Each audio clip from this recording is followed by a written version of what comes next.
ఉత్సవాలు చేయడమే కాదు, స్వామివారి ప్రసాదం కూడా లక్షలాది మంది భక్తులకు అందించాలి అని ఆలోచన.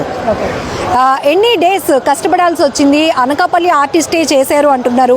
ఎన్ని డేస్ నుంచి ఇక్కడ స్వామివారి విగ్రహం ఏర్పాటు? సుమారు 2 నెలల దగ్గర నుంచి కష్టపడుతూనే ఉన్నారు. 2 నెలల దగ్గర నుంచి కష్టపడుతున్నారు. ట్రస్ట్ మెంబర్స్ కూడా 40 మెంబర్స్ దగ్గర ఉండి అందరూ కూడా కష్టపడుతూనే ఉన్నారు. నిన్న నైట్ అంటే మన గూగుల్లో సెర్చ్ చేసినా రాలేదు ఇది. అంటే శాంపుల్ చూద్దాం పోనీ ఏంటి అని అయినా సరే రాలేదు. ఈ రోజు నుంచి వస్తుందేమో ఇంకా, అంటే మనం అంత ప్రత్యేకత తీసుకొస్తాం. ఈ రోజు నుంచి వస్తుంది ఇంకా బెల్లం వినాయకుడు అంటే మన వినాయకుడు వచ్చేలాగా ఏంటంటే అలాగ రావాలి, ఇది కావాలి, కొత్తగా ఏదైనా ఇది కావాలని చెప్పి మనం ఇది చేసుకుంటాం. అంటే ఇప్పుడు ఈ ఇయర్ ఫస్ట్ ఇయర్ వస్తున్న రెస్పాన్స్ బట్టి నెక్స్ట్ కూడా కంటిన్యూ చేద్దాం. ఖచ్చితంగా ఇంకా మంచి కాన్సెప్ట్లతో, అంటే ఒక మట్టితోనే పెట్టగలరు లేకపోతే ఒక ప్లాస్టిక్ ఫైబర్తోనే పెట్టగలరు అని జనాలు మైండ్ సెట్లో ఉన్నది. లేదు బెల్లంతో కూడా పెట్టగలరా, ఓకే మనం తినే ఐటెంలో ప్రతి దాంట్లో కూడా దేవుడిని పూజించవచ్చా అని మన ఆ ఆలోచన తీసుకొచ్చామండి. దానికి తోడు మీకు మన వైజాగ్ లో బెల్లం వినాయకుడు చాలా ఫేమస్.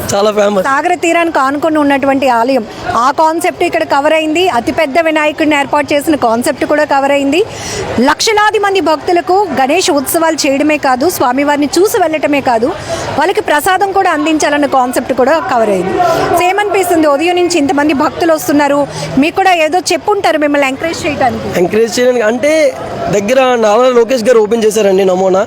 నారా లోకేష్ గారే షాక్ అయిపోయారు, అమ్మో బెల్లంతో చేస్తున్నారా, వీలైతే నేను అటెండ్ అయ్యేలాగే చూసుకుంటాను ఈ ప్రోగ్రామ్ ఖచ్చితంగా అని ఎంపీ రామ్మోహన్ నాయుడు గారు నిన్నే కలవడం జరిగింది.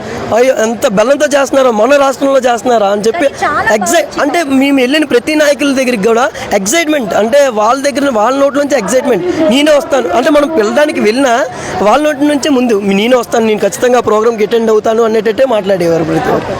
సో ఖచ్చితంగా నారా లోకేష్ గారు అలాగే పొలిటీషియన్స్ కూడా స్వామివారిని దర్శించుకోవడానికి రాబోతున్నారు.